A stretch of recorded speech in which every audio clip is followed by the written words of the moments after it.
Now, without further ado, and I love that today we're playing a little role reversal, I'd love to introduce Dave Blake, the founder and CEO of ClientSuccess. Hey, Dave, how you doing? Hey everyone, how you doing? Hi Christy. Oh my gosh. Well, I know that we've been digging out of snow over here in New York for the past couple days. How's everything in Utah? I wish we had snow. I want snow. I want to ski. I wish We I could haven't had. send you all my snow. I I know we would. need the East Coast to send the snow back to the West Coast to Utah. It's a beautiful day today, but no snow. We Oh, have. well, I'm sorry. Like I said, if I literally could go pick it all up, I would definitely give it all to you. All No right. one more deserving of all of my snow, Dave. Well, thank you. So All glad. right, so Dave, tell us, what are we going to be talking about today? We are going to talk about account reviews. So, those who we're grateful that you joined us, and we're going to talk about how to make them simple, how to make them easy, how to collaborate with your CSMs and managers and leaders to make sure that you have your customers taken care of and that you're strategically collaborating across the life cycle. Sound Excellent. good? Well, we're super excited to get started, Dave. I'm going to go off camera. I'll be in the chat. So anyone has questions, I'll be there manning them. Otherwise, just a friendly reminder, there is a Q&A button at the bottom of your screen in the Zoom nav bar. If you have any questions as we're going through today's session, please drop the questions in there and Dave will make sure that we get to all of those at the end of today's session. So I'm going to hop off. Good luck, Dave. Really excited to hear this one. Thanks, Christy. All right, everybody. Just so I get a good sense of who the audience is, so let me, if you don't mind, putting in chat whether you are a customer success leader or an individual contributor. So maybe drop that in chat. Leader, and when I say leader, manager, leader, director, VP, whatever level. Ton of leaders and some ICs. So we've got a mixed group. And tell me if you do account reviews in your business today. Do you have some form of account reviews? Let's see. We see some every day, quarterly, individual, some just starting. Okay, perfect. Some annually, monthly. Excellent, excellent. So today we're going to talk about how to simplify. I'm a guy that likes to simplify things. So today we're going to talk about account reviews. Hopefully it'll be helpful for you as if you've been doing them for years, you'll learn something new, or if you're just starting them, you'll be able to help you. These will help you implement them. And if you haven't done them before, maybe you'll rethink and consider doing them in the future. So let's get started. So first of all, what's the value of account reviews? You know, I've done account reviews throughout my career. Before founding ClientSuccess, I was a customer success leader at a company called Omniture, and we were acquired by Adobe, where I led the global customer enterprise and strategic account teams. So account reviews were critical for us there at Adobe, and it's critical for us here at ClientSuccess.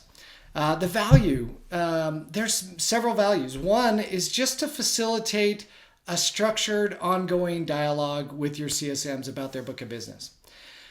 Two, it allows you to kind of take a step back from the day-to-day management minutia of customers and think a little bit more strategically and collaboratively. Three, it drives alignment, accountability, and actionability. It's critical to have actionability. It also allows the CSMs to provide some simple accountability on a periodic basis in a more structured way. It provides an extra set of eyes. Sometimes, as good as our intentions are and as close as we are with the accounts, sometimes having a second set of eyes can give you insights that you hadn't thought of and identify strategic opportunities, find risks that you hadn't thought of. And it also it surfaces what I call contextual intelligence that you can't find in data, status updates, and reports. I love just hearing what's really happening from a human to human, what's happening across these accounts, and where we can help, how we can strategize, and how we can help these customers succeed. And finally, it's an awesome forum for coaching and mentoring between the CSMs and their leaders to be able to share insights, to be able to share things they're doing well, areas of improvements, and really strive to improve day by day. So huge value in account reviews. What are they and what aren't they? So let me go on both sides here. First of all, what I'm going to be talking about today is not reviews between CSMs and their customers. I'm really focusing on internal reviews between CSMs and their managers or leaders. Shouldn't be, in my opinion, extremely time consuming in prep and delivery. Instead, how can we make them simple and streamlined in format and focus?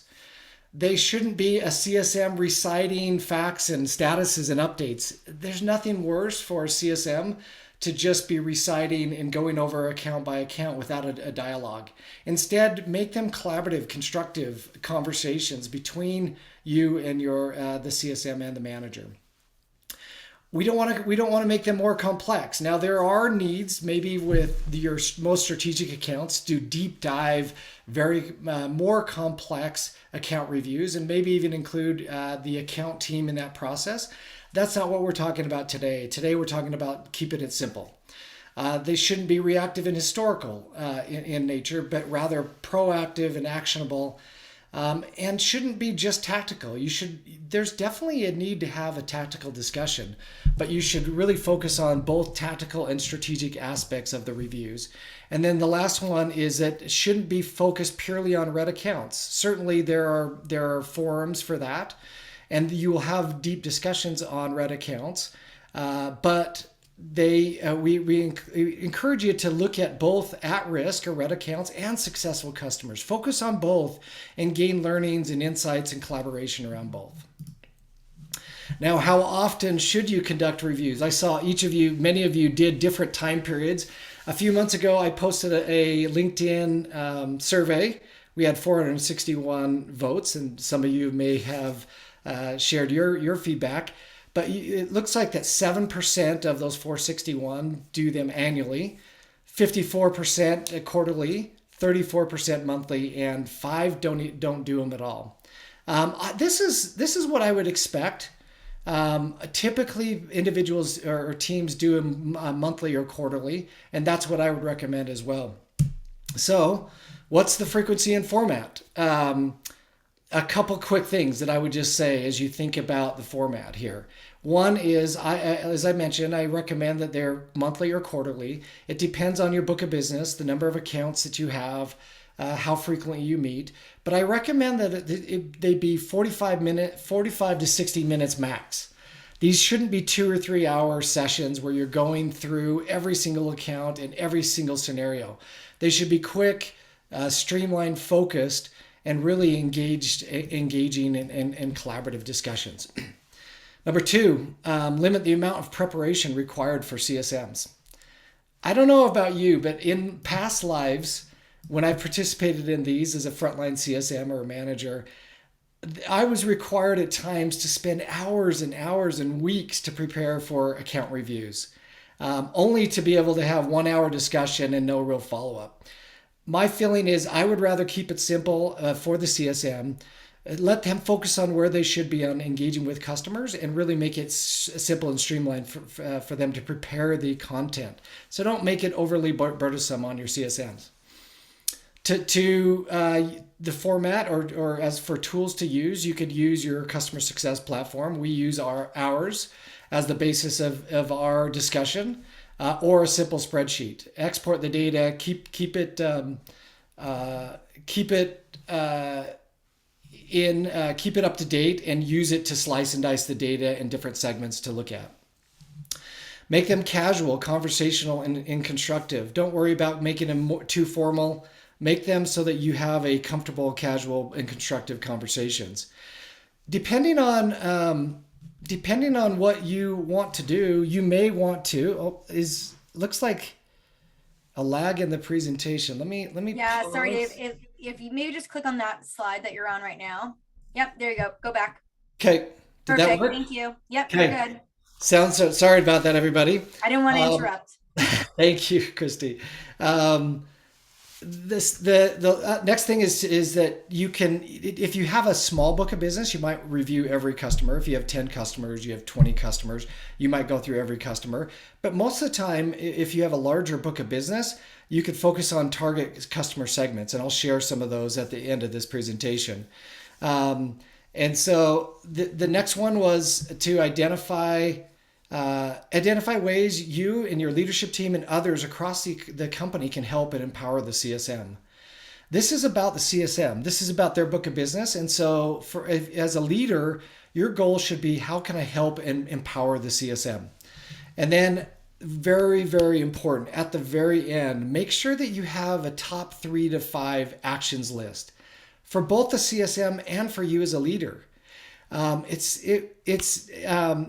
you've been a CSM and you've spent all your time preparing this information, you presented it, you've shared your insights, there's nothing worse than having a leader that doesn't take action, that doesn't follow up. And so I recommend that both sides, the CSM and the leader and manager, capture 3 to 5 things that you're going to take and you're going to action, you're going to solve together, and then find a way to ensure proper follow-up and follow-through. To question on Stacy, I would say, as you talk, she asked a question, should I do 3 to 5 actions per account or per meeting? Certainly you're going to have a lot of follow-up across as you speak about every customer, but take the top ones and make sure that you're aligned between the CSM and the manager about what are the 3 to 5 that are most impactful that you're going to follow up together, in addition to all the other action items that you might have account by account. Okay, so this is an example. This is how we do it in ClientSuccess. We use our own platform where you can see a clear list of customers and different statuses and stages. And we can create segments that we can quickly slice and dice and see different types of customers in different statuses and different situations. You might have a spreadsheet that you use that you might do this similar. You might slice and dice the data. You might save different worksheets for different segments.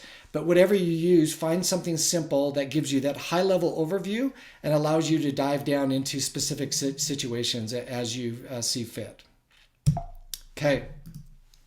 Now, assuming that you don't have time or you decide not to go account by account and cover every account. And normally I don't do that. Normally I focus on different segments of customers in different stages and situations and statuses. And so I'm going to walk you through 15 different segments you might consider. Now, would you go through all 15? No. But could you take groups of these and one quarter take 5 of these segments and focus on those? Another quarter take another 6, or another quarter take 3. You may take all of these, or you may take a few of these. These are just examples of different areas and customer segments that you might consider reviewing with your CSMs in these account reviews. So let's go through them. Number 1, we're all good on our slides. Everybody can see this? Okay. We're good. Thanks, Christy. Number 1, I like to make sure that our new customers within their first 90 days is what we look at. You might look at 30, 60, 90, 120, whatever your time frame is. How are our new customers doing? Are they progressing down the onboarding path successfully? Are they on pace with the progression that we would expect? Have we had wins? Have we identified risks? Are there learnings that not only we can apply to current customers in the onboarding experience, but are there learnings we can improve the overall onboarding experience? Have we got wins, and have we achieved the expected time to value?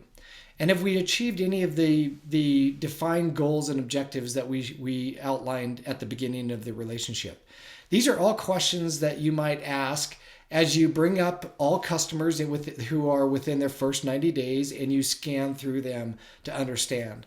You might also look at if they've already gone live, is the adoption and usage ramping as you would expect, and also discuss any feedback that you're receiving and any help that you might need across the business to improve the onboarding experience for any of the customers in that customer segment. So the first one, look at your onboarding customers. Make sure that you're having discussions about them and making sure that they're progressing as you would expect. Number 2, now if you're a company that does trials, proof of concepts, or has any kind of opt-out type of situation, you'll definitely want to look at those customers and discuss those in depth. Are these trials, proof of concepts, or opt-outs, are they progressing as planned? Are there risks that we need to jump on and mitigate? Have we identified threats from other sources that may prevent this customer from converting? And which ones are proceeding and which ones are opting out? which trials are not going to convert, and then finally, which ones have converted and what were the wins and learnings from those. So if you have these three, this might be something that you look at extensively. The next one, I call this last engagement. So this is, are we engaging with our customers at the frequency we hope? Now, depending on your engagement model, you may have some customers that are in a lower touch or a digital customer success strategy, and you might have some that are strategic high touch. Regardless, are we engaging with our customers at the right frequency? And are we having healthy, constructive, valuable conversations and making progress as a partnership? So in this case, I said the last 30 days, last engagement, we want to look at those customers we haven't talked to in 30 days or more. It may be 45 days or 60 days where you set your threshold. But you'll want to ask your CSMs, who haven't we talked to? Why haven't we engaged with them? Is it their preference? Have they asked to only engage at a less frequent cadence? And that's perfectly fine. Some customers are just fine. They're fully enabled, they're fully using it, and they may request that you engage less frequently. Do you have any unresponsive customers or customers that may be ghosting you? If not, do we know why? And how can we creatively think of ways to engage them? Can we bring in the CEO? Can we bring in you as a leader? Can we send them a impactful study that we did or a tips and tricks? There's different ways that you can engage somebody who hasn't been engaging frequently. And so you'll want to discuss those items. And then finally, what are the next steps and goals or milestones that need to be completed for these customers? Maybe they're just waiting for something on our side to be completed to ensure that they are ready to move to the next part of the conversation and partnership. These are just an example of questions that you could ask as you go through these customers. All right, let's talk about usage. You can bring up a dashboard that shows your lowest usage customers. Which ones are using the product the least? Which ones haven't adopted a breadth of the product, and where are those risks? And as you talk about those customers, you could ask which products they're using or not. What are the barriers to them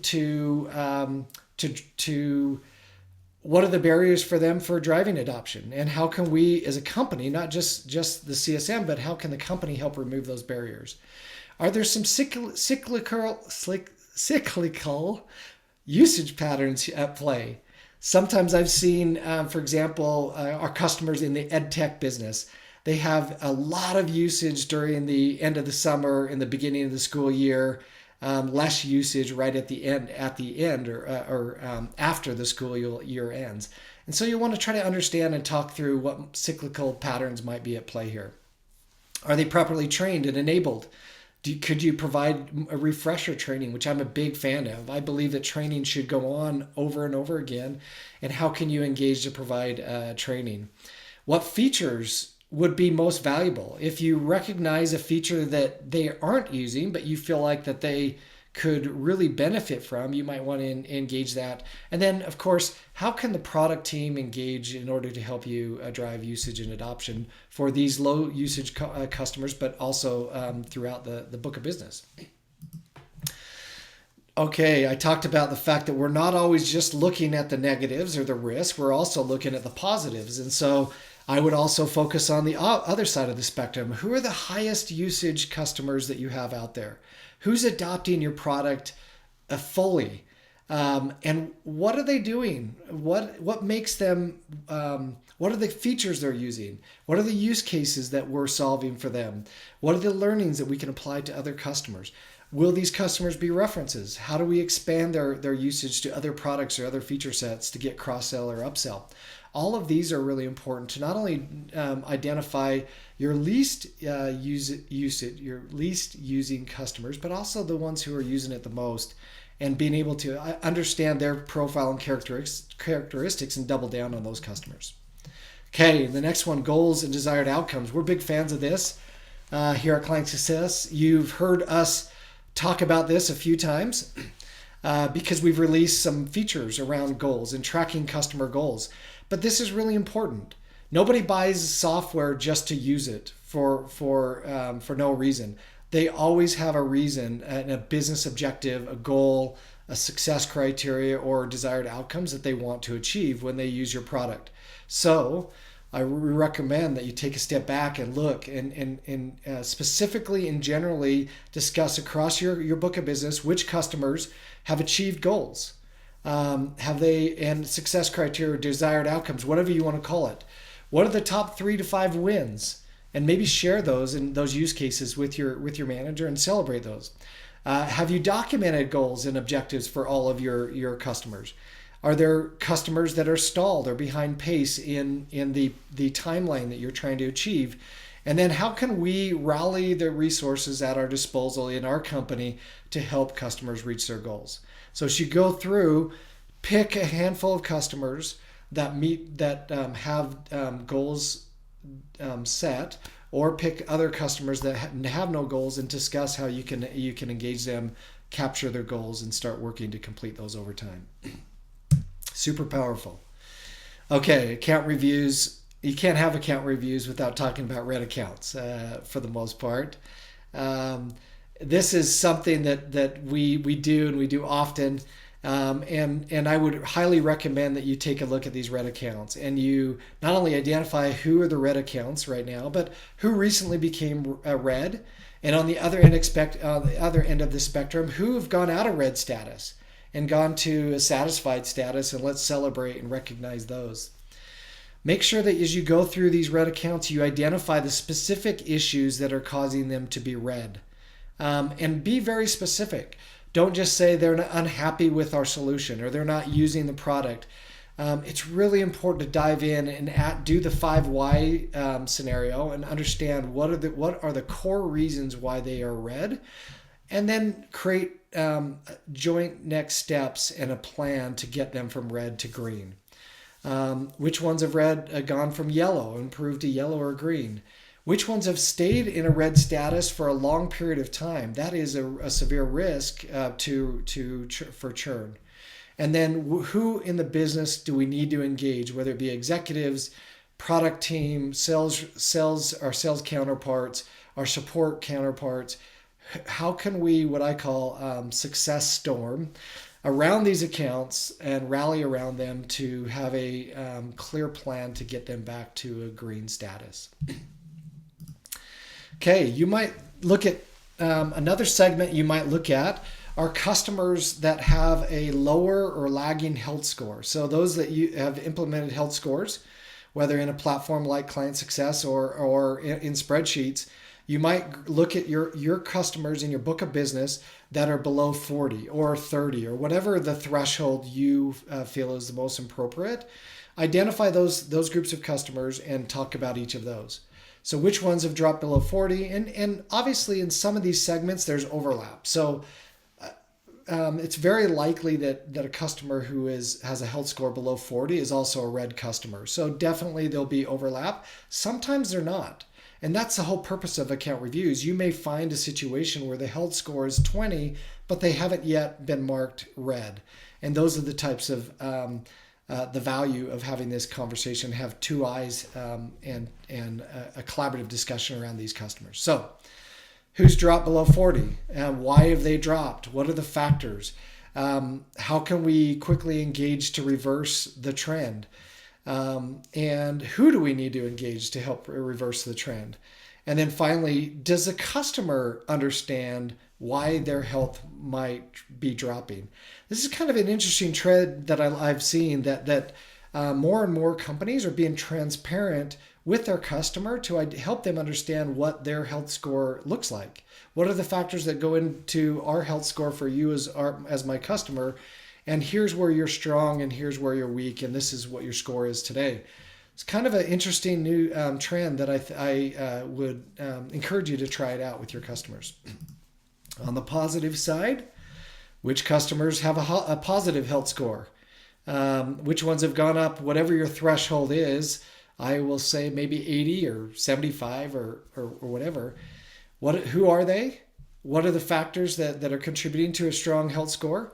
How do we replicate their success factors across other customers in the book of business? So once I know the profile of my most healthiest customers, my best customers, the ones that are having the most success in our platform, how do I take the characteristics of those customers and replicate them throughout my entire book of business?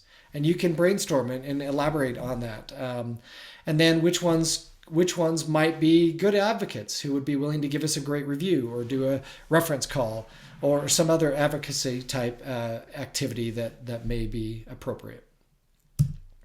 Okay, 3 or 4 or 5 more that we'll walk through. Most in a lot of books of business, there are usually a few that are either deemed strategic or your top X number of customers, say top 10 or whatever. It's always appropriate and important to review those. So understand who those top customers are. Now our goal, I will caveat to say that the goal is to provide a great experience for every customer so that they feel like they are a top customer. But there may be some criteria that warrants a few having extra eyes and extra attention.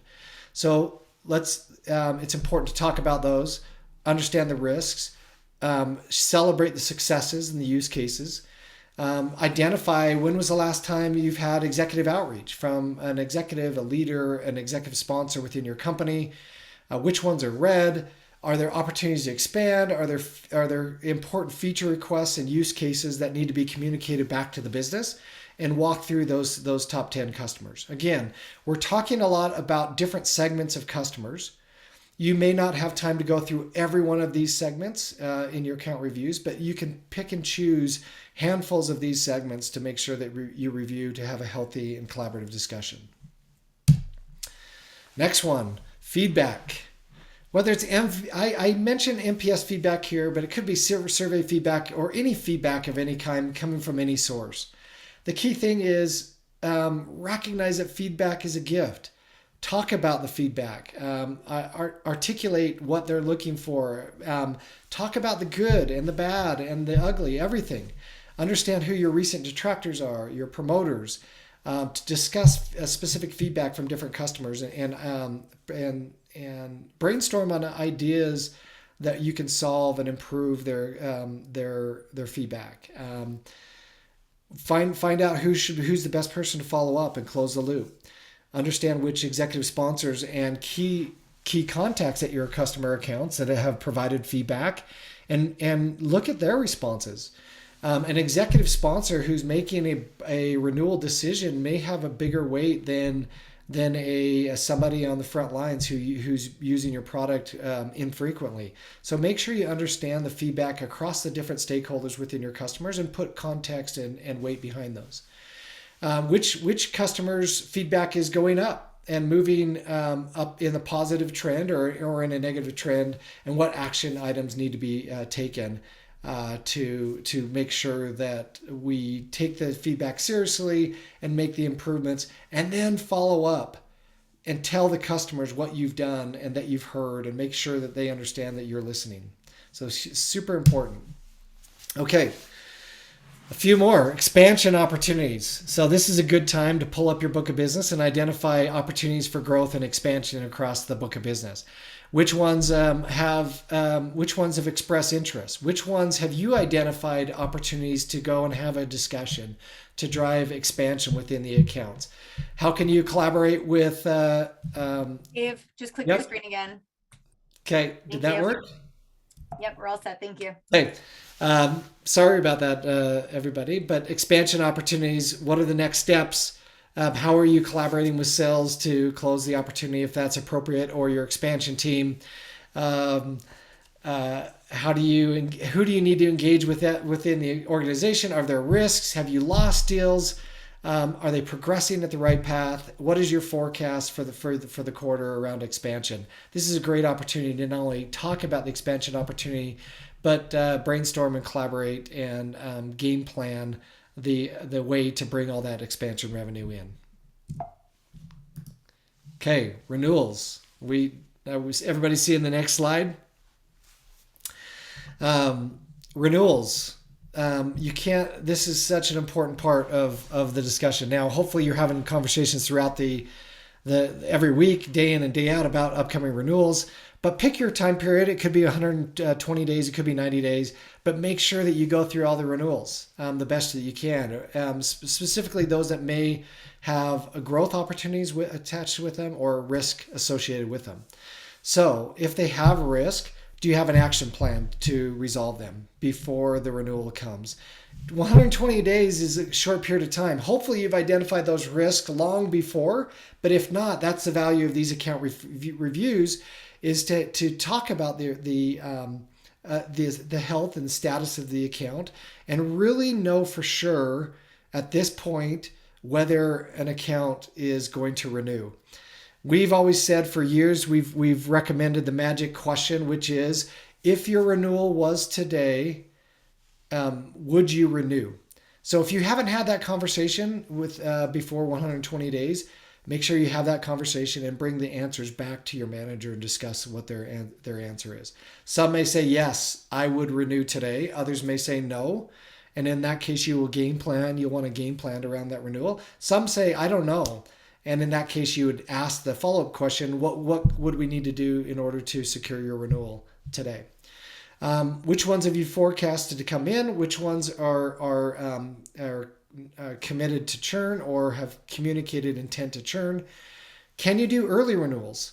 We're huge on early renewals here at ClientSuccess. Christy and her team are killer. In fact, we celebrated today one of our CSMs who's already closed all of her Q1 renewals, had 100% logo retention, and many of them are early renewals. So we were really excited about that and celebrating that in ClientSuccess.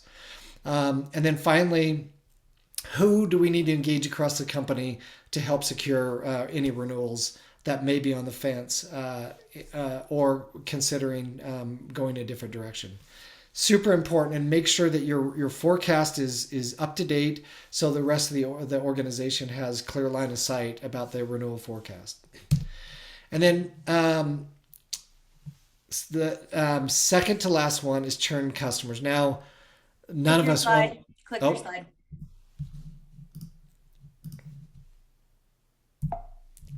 Okay. Yes. Churned customers. None of us want to have churn customers. Unfortunately, it's a reality that we all face now and again. The important thing is to understand which customers churn. So this is a discussion about those customers who have churn. So assuming you had your renewal discussion before, you did everything you can to try to keep them, and unfortunately these customers walked out the door. It's important to take the learnings, take the time, take a step back, and get whatever learnings you can. So which customers churned? Why did they churn? Did you feel, I think it's important for a manager or leader to ask the CSM if they felt properly supported in trying to prevent the customers to churn. Sometimes CSMs are on the front line doing everything they can to prevent churn, and there are things outside of their control that impacts the churn. So have a discussion. Did you feel like that you had the support you needed? Did you create an exit plan? Did you have an exit or offboarding interview with your customers? And what learnings came from it? I love that kind of information because we can always improve. And so be very classy with customers that are churned. Treat them as good as when they're leaving as you did when you brought them on. And you never know that you never know who will come back to you. So have a great classy exit interview or offboarding interview, take the learnings and bring them back to the business. Determine what are the top 3 learnings, from churn. Talk about specific action items that you could take back to the business to improve and prevent churn in the future. And then finally, hopefully we're here.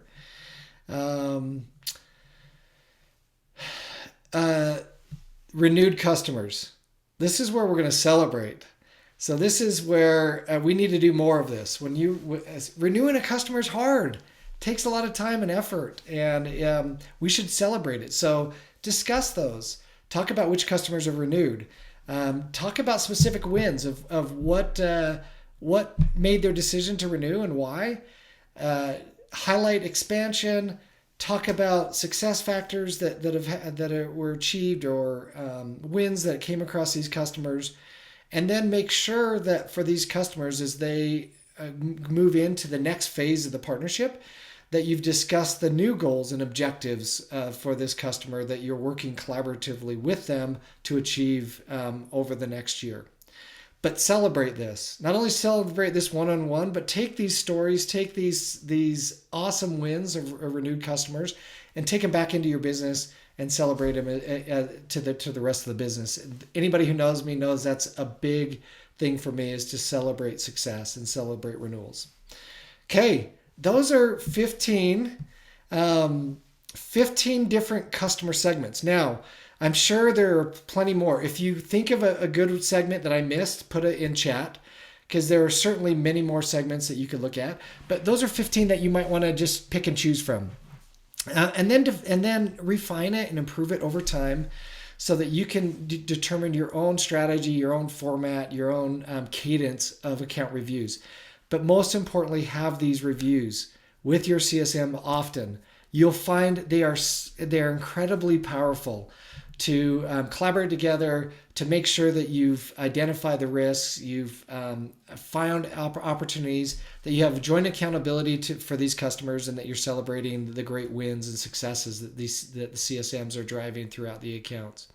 And finally, that you're bringing in all the resources, all the help that you can bring to help and empower the CSMs on a day-to-day basis take care of their book of business. So hopefully that gives you some good ideas. Christy, let's bring you back on, and let's do a little bit of Q&A. I'm so sorry about the slides. I don't know what's going on, but that's all right. Hop out. Yeah, there we go. I was gonna say, stop presenting. This was great, Dave. I was over here like heads down in the chat. So many great questions, and community always engaged. Cool. Let's see. I'm gonna head over to the Q&A. Oh, sadly, it doesn't look like anyone's dropped anything into our Q&A. Okay. But we did have a bunch of questions going on in here. So let's see if we can dig through some of them. So there were some that came up. And so let me scroll a little bit. So one of the questions came from Christy, and Christy Burnett, her and I were having a dialogue back and forth. But she asked, who do you have do the offboarding interview? CSM, leadership, sales? What would you recommend? That's a great question. You know what? If possible, honestly, I think having somebody other than the CSM, and other than potentially even somebody outside the CS team, do it. And that is, you don't always have resources to do it, but we're all human. And sometimes in these conversations, people don't want to give negative feedback to somebody who has poured their heart and soul into the relationship. And so sometimes they'll hold back feedback. So if there's nobody else, have the CSM do it. But I think sometimes you can get more direct and honest feedback if you have somebody who's detached from the relationship do the exit or offboarding interviews. Dave, now this is just, I'm going to add on a question here. What are your thoughts on sending out a post-churn survey to collect that feedback? Do you think it's as valuable? Is it helpful at all? Or do you think that the actual interview is the way to go? Look, I think we always say feedback is a gift. Get it any way you can. So I do think when you can, a person-to-person interview is great. But if you're trying to do that at scale, it's hard. And so a well-crafted exit interview survey or feedback form can work just as well. Whatever I would actually say, ask the customer what they prefer. And let them drive the experience. If they prefer have a face-to-face conversation with someone, great. If not, if they prefer to just fill out a survey, let them do that and make it as easy and as frictionless as possible for the customer. Great response. Exactly what I thought you'd say. All right. So we did have another question. So some of these went into the specifics of the questions that you were prompting and the segmentation. So okay. Laura had asked, what do you recommend to determine the health score of a company? So what are some of the factors or the criteria that you would leverage to determine customer health? Yes, and Christy, I think you have a webinar that you did. We did. I plugged that in there. So I sent you Yep. over to the So library to go view go that in back our template. go back and watch Christy's webinar on constructing a valuable health score, but all kinds of data. So usage data, support tickets, engagement. Are they engaging with us at the right cadence via whatever format, email, a phone, meeting, product. I think I already said product usage, um, MPS data, any information that you can get that you can pull into a health score. Now, sometimes I'm a big believer as less is more.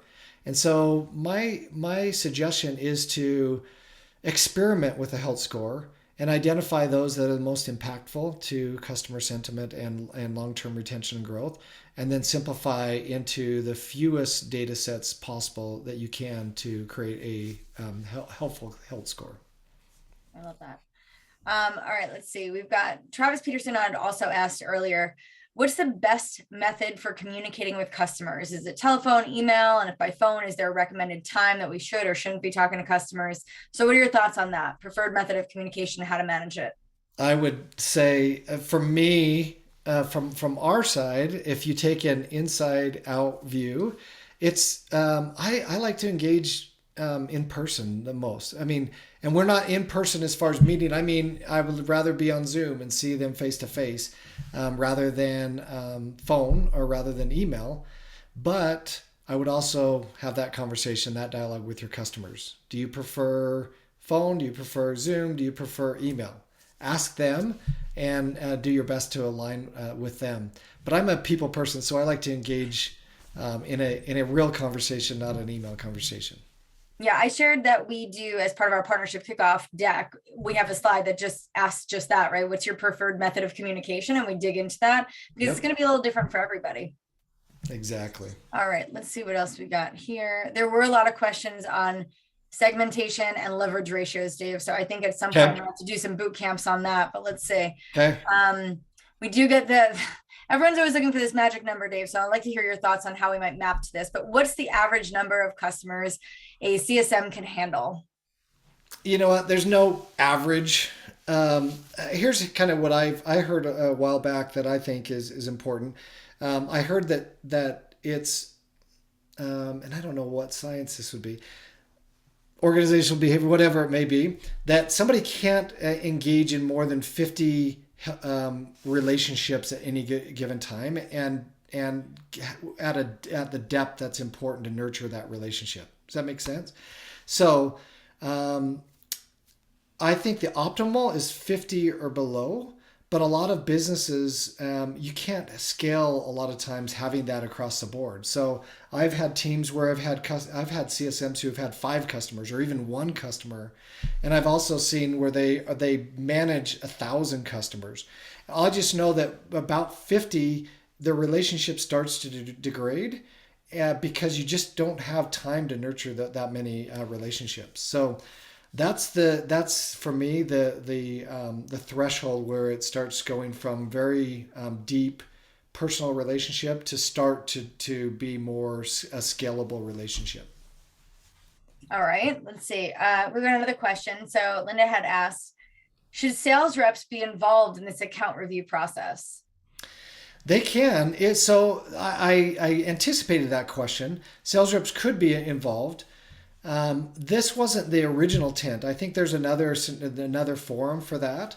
This was mainly for to help the CSM between the CSM and their manager. However, if you have CSMs and sales reps tightly aligned and they share the same book of business, then that could be helpful to include the sales rep to be involved in that.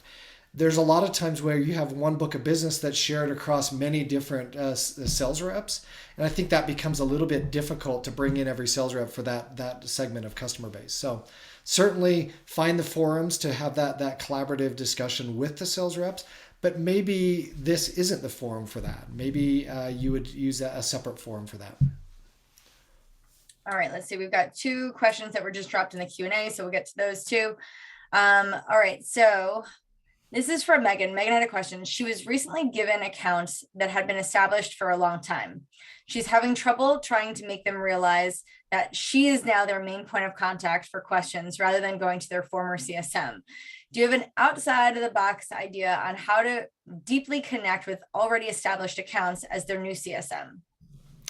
You know what? I think that I think it's just doing the work required to build the credibility, to be honest with you. Sometimes there's been a relationship that established and a building of credibility between the past CSM. And sometimes there's not a shortcut to establish that between you and as the new CSM. And so I think it's just really important to do the work required to build the credibility. That means have great communication, have great follow-up. Make sure that they understand that you're their advocate and you're showing that you are being their advocate and that you do what you say you will do. And then one trick is people love to talk about themselves, and people love to be recognized. And so one thing that I've done in the past is recognize that new contact to their boss. Say something good to their boss and make sure that contact hears it.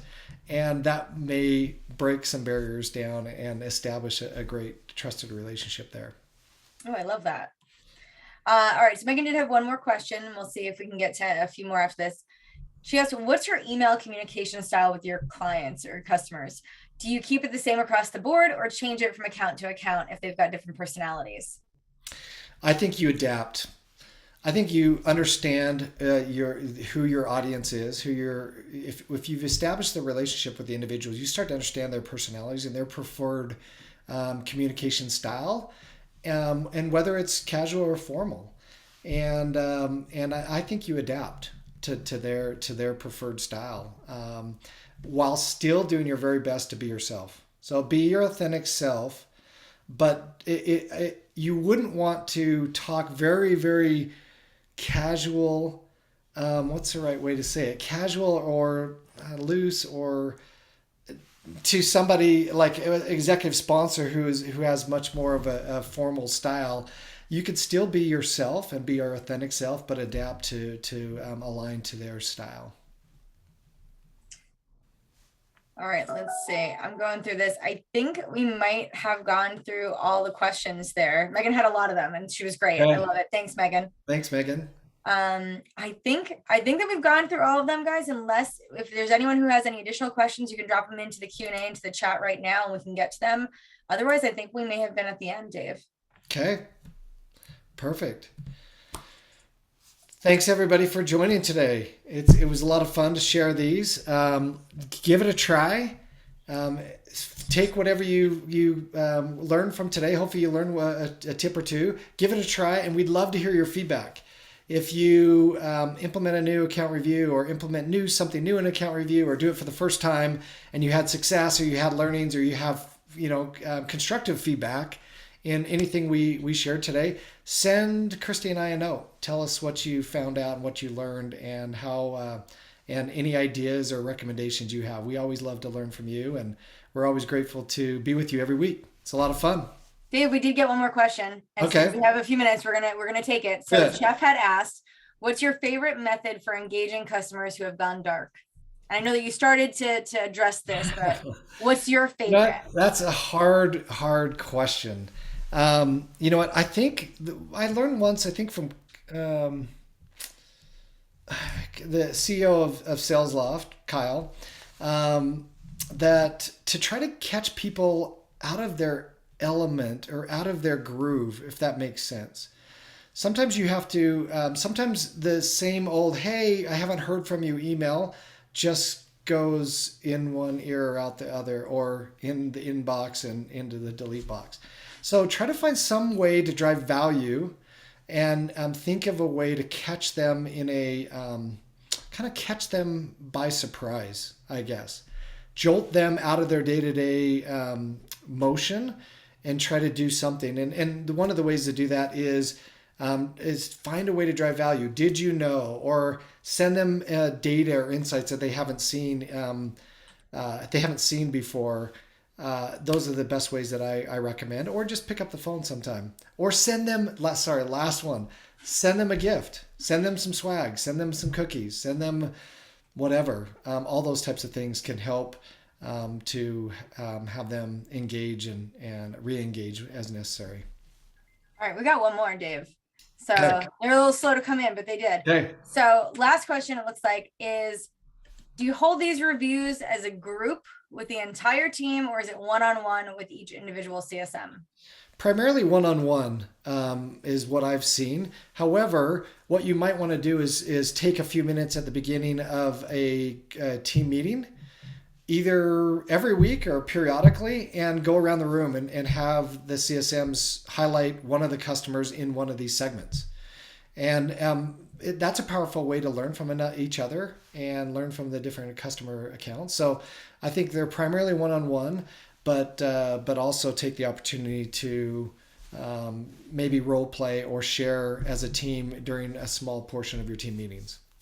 Yep. And I do want to call out, so Joshua Jackson had some context here also. He said handwritten notes with some swag works well to engage a client. Yes. My only can I like play devil's advocate for a second? I don't have everyone's home address, and so many people are working remote. So that is my only challenge, right? If they're not engaging, is like, if you don't know where to send it. Yep. Challenge. It's a challenge that we have now that we didn't have before. I agree with Joshua. My mom taught me the importance of writing a handwritten note, thank you note or whatever. And I love to see that these days. I think that's a lost art, and highly recommend when you can do that. I love those. Well, I think that is everything. I think we got through all the questions. Oh no, I lied. Well, it looks like no, those were the same two questions that somebody else had asked. So I think we're good. Okay. So I think we've officially answered everybody. But always, if there are additional questions that you have for Dave or myself, feel free to drop us a note. We're happy to answer anything you have. Dave, today was awesome. I know I have been slow to get our account reviews on a regular recurring cadence, but you've reinvigorated me, and I will be better. But hopefully everyone found as much value in this as I did. Great conversation today, Dave. I really appreciate it. And thank you all to everyone for joining us. So we are now on a bi-weekly cadence for our webinar series. So we won't be doing this next Tuesday. We'll be back on a bi-weekly cadence. So you'll see us the week of Valentine's Day. So the 15th will be our next session. So we'll get your topic and your speaker out there. You guys can register. Again, we'll get the topic for our April boot camp up and out. I think I got some ideas based on the chat today. I think we might revise one of the topics I had thought I was going to do, might be switching that up, but really just appreciate the community and the engagement from everyone. And thank you so much. And we'll see you in 2 weeks. See you, everyone. Thanks, Dave.